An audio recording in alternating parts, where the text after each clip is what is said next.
दोस्तों, कोई भी काम करना होता है तो उसकी तैयारी एक दिन पहले ही कर लेनी होती है। तो ये सारी तैयारी मैंने माता रानी का दरबार सजाने की और सामान इकट्ठा करने की सारी तैयारी पहले से ही कर ली थी और दरबार एक दिन पहले ही सजा लिया था।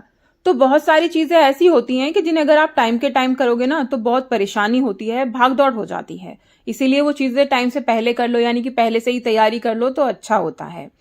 तो जैसे कि मैंने रात को ही तैयार करके रख लिया था ये पंचमेवा। तो यहाँ पे मैंने किशमिश, अखरोट और कुछ यहाँ पे मैंने छुआरे लिए हैं और कुछ लिए हैं मैंने यहाँ पे बादाम और काजू। इन सबको लेकर मैंने यहाँ पर पंचमेवा तैयार कर लिया है। सुबह को बड़ी अफरा तफरी हो जाती है कि भाई कौन सा सामान कहाँ रखा है, इकट्ठा करने में बहुत परेशानी होती है। तो इसीलिए फिर मैंने सारा सामान रात को ही इकट्ठा करके रखा है।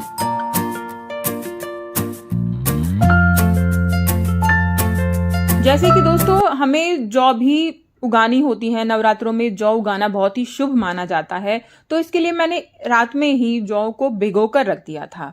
और जितनी भी जौ होती है ना, उनको अच्छे से पहले आप देख लीजिए कि जितनी हाथ से हिलाकर नीचे जा रही हैं वो ठीक है, बाकी जितनी ऊपर आ रही हैं, क्योंकि कहा जाता है जो ऊपर आती है ना ये खराब होती हैं, ये फिर उगती नहीं है। तो इनको ना निकाल दीजिए। और पूरी रात मैंने अपनी जौ भिगा कर रखी।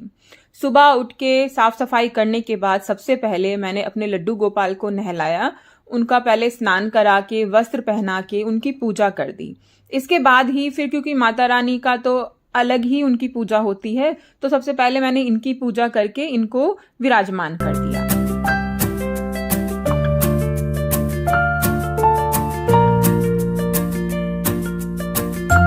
कान्हा जी को वस्त्र नए ही पहनाए हैं और सब कुछ इनको पहनाकर इनकी पूजा की और फिर इनको भोग भी लगा दिया। यानी कि सारी जो भी ठाकुर जी की, कान्हा जी की पूजा थी वो सारी मैंने कर दी। और बस मेरे पास अब माता रानी की चौकी में उनके लिए दरबार का जो डेकोरेशन हो गया था उसमें उनको स्थापित करना और बाकी की पूजा थी। सामग्री मैं रात को तैयार नहीं कर पाई थी तो वो मैंने सुबह ही की। सामग्री वैसे जो हम लेते हैं ना पूजा वाले से, वो कहता है कि इसमें सब कुछ डला हुआ है, लेकिन फिर भी मैंने यहाँ पर थोड़ा कुछ डाल के इनको मिक्स करके, घी वगैरह जो भी हम डालते हैं, और उसको मिक्स करके मैंने एक टिफिन में पैक रख लिया है। मतलब कि अब जरूरत पड़ेगी तो इसी में से लेके हम पूजा कर लेंगे। दोस्तों, मैं आम के पत्तों का बंदरबान भी बनाती हूँ, तो वही मैं बना रही हूँ आम के पत्तों का। तो बहुत ही आसान है, बहुत ही इजी है इसे बनाना।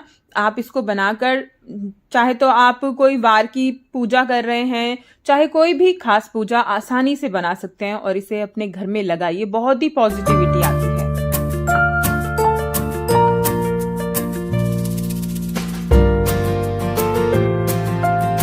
बंधन बाण लगाने के बाद मैंने जौ को उनके पात्र में, यानी कि करवे में मैंने रखा। उसमें पहले मैंने रेत लगा लिया है नीचे थोड़ा सा, उनको अच्छे से जौ को मैं इसमें मिक्स कर दूंगी और इसके बाद फिर थोड़ा सा रेत ऊपर से डालकर अपनी जौ रख दूंगी। दोस्तों, मैंने अपनी गड़ी में, अपने कलश में कलावा बांधकर इसमें जो भी चीजें हम डालते हैं वो सारी चीजें मैंने इसमें डाल दी हैं। जैसे सुपारी हो गई, बताशे हो गए, पैसे हो गए, लौंग हो गई, जो भी चीज हम इसमें डालते हैं वो सारी चीजें मैंने इसमें डाल दी हैं। और वही फिर थोड़ा सा गंगा जल भी इसमें डालना जरूरी होता है, तो गंगा जल भी मैंने इसमें डाला। और इसके बाद जो मैं आम के पत्ते इसमें लगाऊंगी उन सभी को मैंने टीका लगाया और उसको फिर मैंने अपने कलश में रख के तभी फिर मैं इसके ऊपर हमारा जो नारियल होता है उसे रखेंगे। दोस्तों, माता रानी की पूजा बहुत ही खास होती है और बहुत ही पॉजिटिविटी से हमारे घर को भर देती है।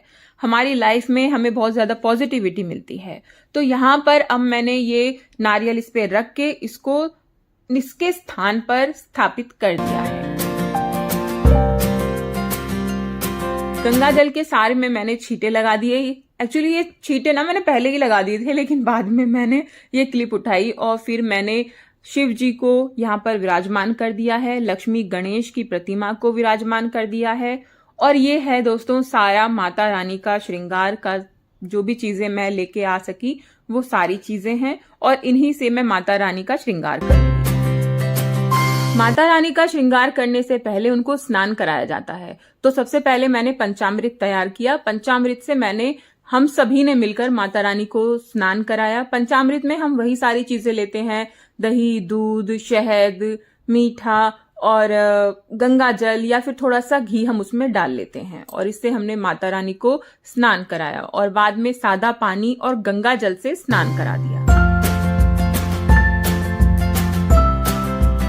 दोस्तों, हमारे जो पूजा होती है, जो हम अपने घर में ये नवरात्रे रखते हैं, इससे हमारे बच्चों को भी सीख मिलती है कि अपने धर्म के प्रति या फिर जो हम जिस धर्म को भी हम मानते हैं उसके प्रति हमारे मन में कितनी श्रद्धा है और कैसे हमें उन्हें करना चाहिए। हमें अगर ज्यादा हमारा बजट ना हो तो हम छोटे पैमाने पर भी इसे कर सकते हैं, जैसे कि मैंने किया। मेरे पास ज्यादा कुछ नहीं था, जो भी चीजें घर में थी बस वही चीजें मैंने इस्तेमाल की हैं। बस माता रानी और खाना जी के जितने भी मेरे पास ये कपड़े थे ना, ये मैं नए लेके आई थी, और बाकी पीछे का डेकोरेशन वगैरह जो भी मैंने किया, ये सारी चीजें मेरे पास पहले से ही अवेलेबल थी। माता रानी का श्रृंगार करने के बाद उनको स्थापित कर दिया।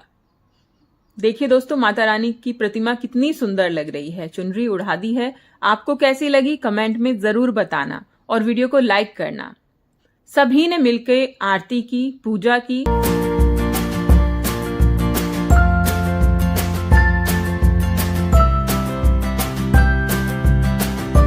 दोस्तों, जीवन में पॉजिटिविटी अगर हम चाहते हैं तो ये सब चीजें हमें पूरी श्रद्धा से और पूरे विश्वास के साथ करनी चाहिए। हमारे जीवन की बहुत सारी कठिनाइयां दूर हो जाती हैं। दोस्तों, आज की वीडियो में बस इतना ही।